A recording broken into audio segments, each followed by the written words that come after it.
Assalamualaikum warahmatullahi wabarakatuh. Kali ini saya akan menjelaskan tentang teknologi cloud computing dan aplikasinya.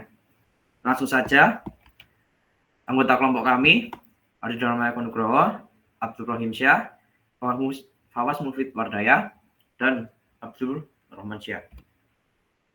Yang pertama, ancaman dalam cloud computing menghadirkan beberapa manfaat dan juga risiko keamanan seperti peretasan akun, kebocoran data, dan serangan DDoS. Untuk mengatasinya diperlukan enkripsi data, autentikasi kuat seperti MFA, serta penggunaan firewall dan kepatuhan terhadap standar keamanan internasional. Di sisi penyimpanan, layanan seperti RDS dan MongoDB Atlas menawarkan skalabilitas dan akses global. Teknologi serverless seperti AWS Lambda mempermudah eksekusi kode tanpa perlu kelola infrastruktur. Interoperabilitas antar platform dapat dicapai melalui API dan middleware, sedangkan DevOps dengan alur CI atau CD mempercepat pengembangan dan deploy aplikasi. Edge computing juga semakin populer untuk mengurangi latensi dengan memproses data dekat sumber seperti pada sistem IoT dan Smart City. Lalu selanjutnya enkripsi dan autentikasi.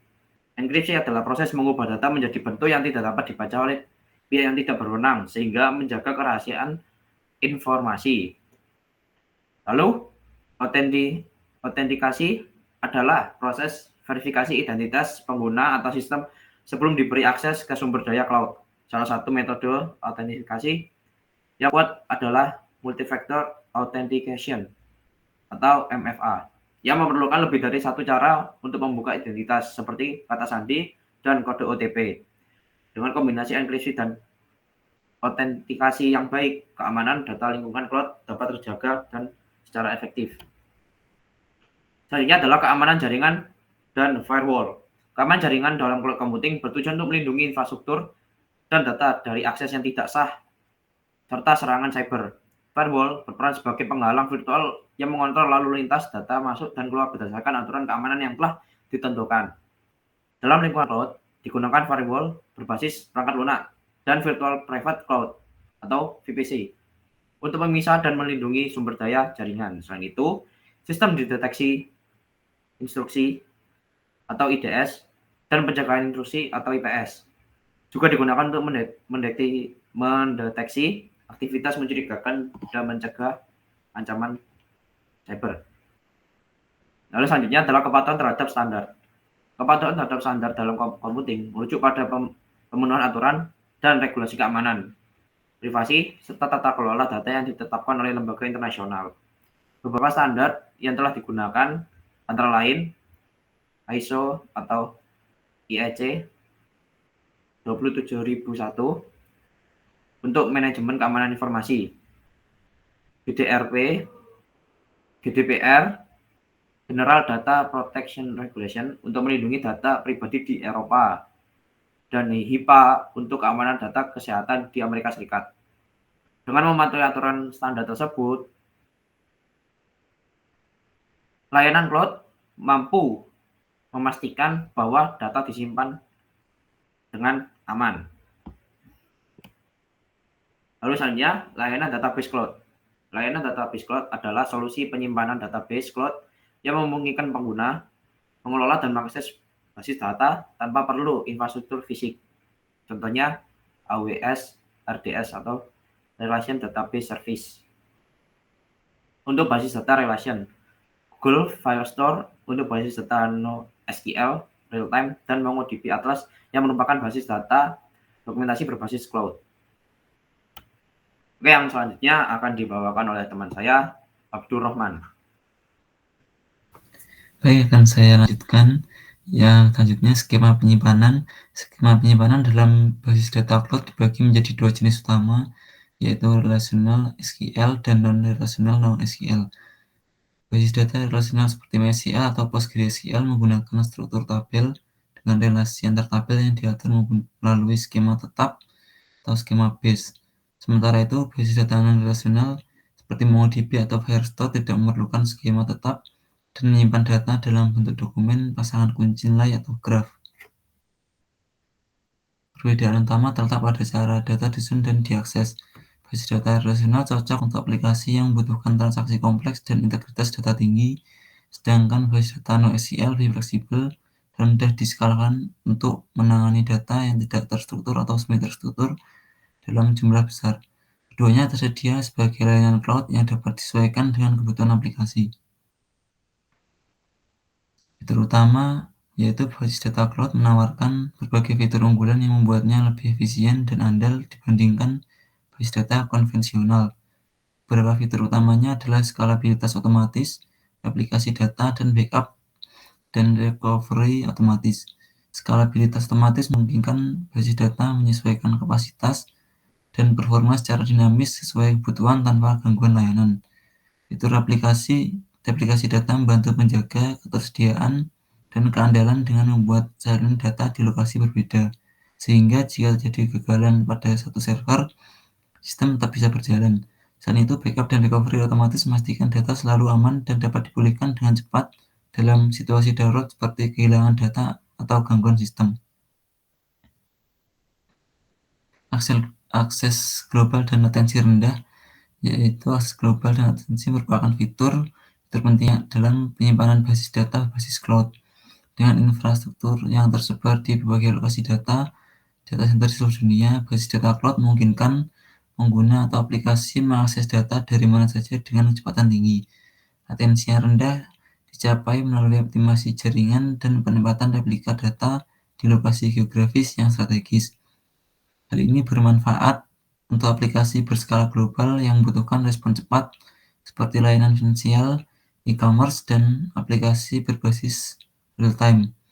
Dengan demikian, basis data cloud tidak hanya menawarkan kemudahan akses secara global, tetapi juga performa yang optimal bagi pengguna akhir. Pengertian serverless computing adalah model layanan cloud yang memungkinkan pengembang menjalankan kode tanpa perlu mengelola infrastruktur server secara langsung.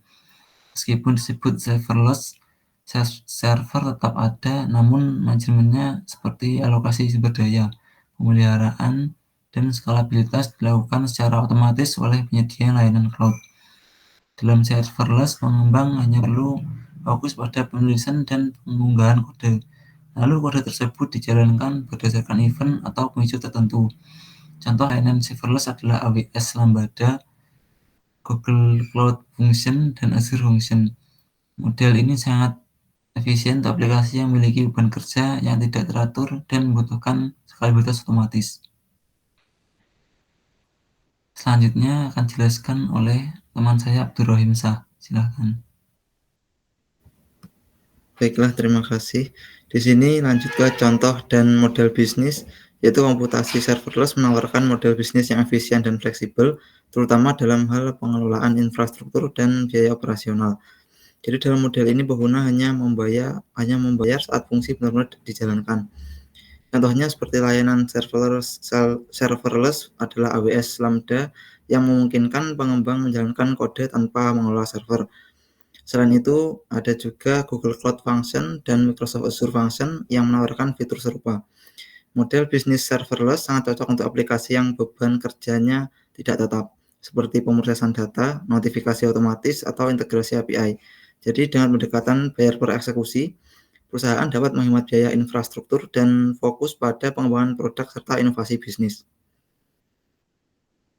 Untuk volume data besar dan beragam, jumlah data yang dihasilkan oleh perangkat, aplikasi, dan aktivitas pengguna sangat besar dan terus meningkat secara eksponensial. Karakteristik ini dikenal sebagai volume data besar dan salah satu aspek dari konsep big data. Selain volume yang besar, data juga bersifat beragam, artinya datanya bisa berasal dari berbagai sumber dan dalam berbagai bentuk seperti teks, gambar, video, log system, data sensor IoT, dan lainnya. Data tersebut bisa berupa data terstruktur seperti tabel dan semi terstruktur seperti JSON atau XML.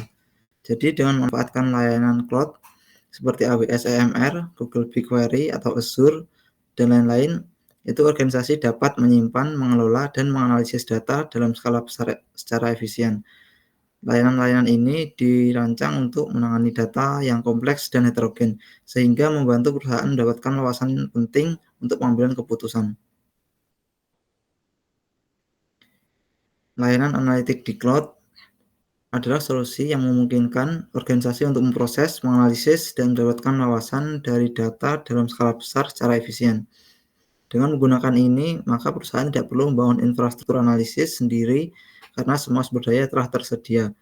Contohnya seperti layanan analitik di cloud antara lain EWS-MR untuk pemrosesan big data dan dengan framework seperti Hadoop dan Spark, Google BigQuery yang menawarkan layanan analisis data berbasis SQL secara real-time, serta Azure Synapse Analytics dari Microsoft yang menggabungkan big data dan analytics enterprise dalam satu platform. Jadi layanan ini mendukung baik analitik real-time maupun batch processing sehingga cocok untuk berbagai kebutuhan mulai dari pelaporan harian hingga analisis prediktif. Selain itu, integrasi dengan tools visualisasi seperti Tableau atau Power BI memudahkan pengguna dalam menyajikan data dan informasi.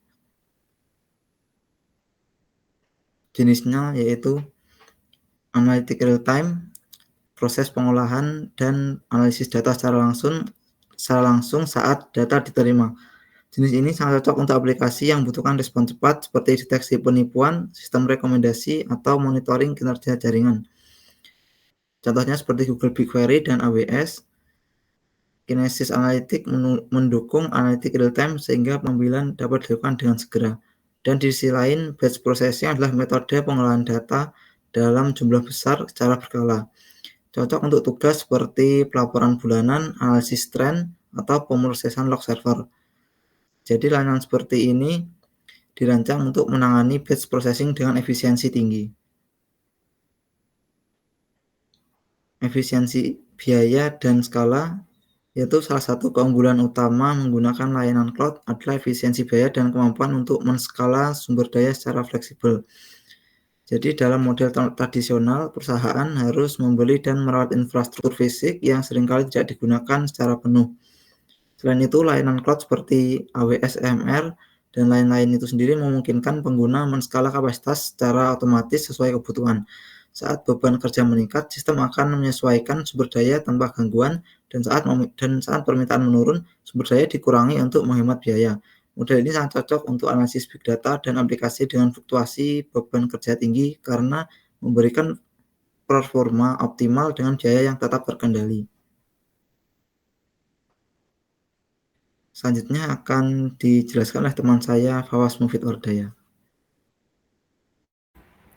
Oke, terima kasih Abdul Rohim Syah. Jadi selanjutnya itu ada di tantangan integrasi. Nah, integrasi sistem dalam lingkungan cloud computing seringkali menjadi tantangan karena melibatkan berbagai platform, layanan, dan aplikasi yang berbeda.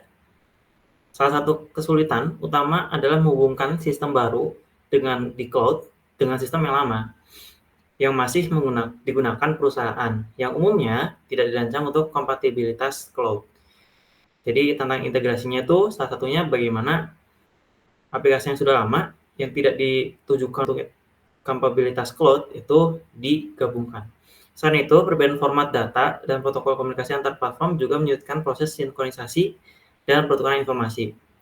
Lalu, ketergantungan pada suatu penyedia layanan cloud, vendor lock-in, juga menjadi isu penting, terutama bagi organisasi yang ingin bermigrasi atau menggunakan layanan dari beberapa penyedia sekaligus, jadi multi-cloud. Oleh karena itu, penggunaan API terbuka, middleware, serta protokol seperti REST dan JSON sangat penting untuk mengatasi hambatan ini secara efektif dan efisien. Nah, solusinya apa untuk solusi API dan middleware? Dalam lingkungan cloud computing, API atau biasa kita sebut Application Programming Interface dan middleware berperan sebagai penghubung antar sistem aplikasi atau layanan yang berbeda. Mereka menjadi solusi utama untuk mengatasi tantangan integrasi di lingkungan cloud yang kompleks. API memungkinkan komunikasi antar aplikasi melalui protokol standar seperti REST, SWAP, JSON, atau XML. Contohnya, sebuah aplikasi bisa menggunakan API untuk mengambil data layanan cloud seperti Google BigQuery atau mengirim notifikasi sistem lain melalui webhook. Lalu middleware untuk apa? Middleware bertindak sebagai lapisan perantara yang membantu sinkronisasi data, transformasi format, serta pengelolaan alur kerja antar platform. Middleware sangat berguna saat mengintegrasikan sistem lama dengan layanan cloud yang modern. Nah, di sini kita akan membawakan DevOps juga. Apa sih konsep dari DevOps itu sendiri? DevOps adalah sebuah pendekatan kolaboratif antar tim pengembangan dari development ke operasional. Jadi ini sebuah penghubung dari tim pengembang atau developer dan ke tim operasional untuk mempercepat proses pengembangan dan peluncuran perangkat lunak. Dengan DevOps, kedua tim bekerja sama sejak awal hingga akhir agar aplikasi bisa dirilis secara cepat, aman, dan andal. Intinya, jadi DevOps itu menghilangkan pemisah antar tim. Jadi itu bertujuan untuk menggabungkan atau mengkolaborasikan antara tim pengembang dan juga operasional. Lalu bisa meningkatkan komunikasi atau otomasi.